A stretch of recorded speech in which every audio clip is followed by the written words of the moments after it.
Deux corps se balancent et sautent à l'intérieur d'un cercle. Le spectacle est agrémenté par le son du berimbo. Ces hommes pratiquent la capoeira, art martial afro-brésilien mêlant danse, musique, acrobatie et combat. La scène se déroule dans un centre à Kibera, bidonville de Nairobi au Kenya.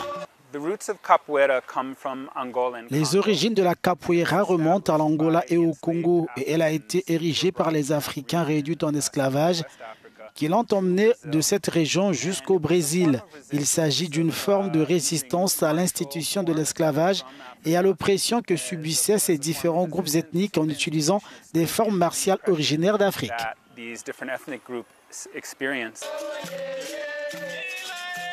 Nasri Babou fait partie des membres de ce centre. À 25 ans, il pratique la discipline depuis 2019 et dit l'utiliser pour gérer son stress.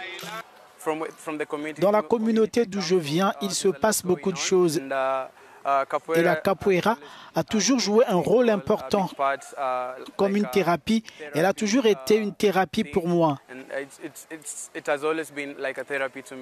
Associée au vagabondage et aux gangs de rue, la capoeira a été interdite au Brésil à la fin du 19e et au début du 20e siècle. Mais depuis les années 1930, elle met l'accent sur l'autodéfense. Cela m'a permis de prendre conscience de qui je suis, de me discipliner et de me protéger.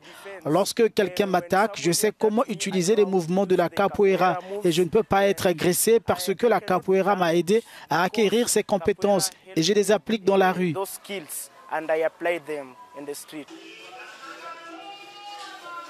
En 2014, l'UNESCO a inscrit le cercle de la capoeira au patrimoine culturel immatériel de l'humanité.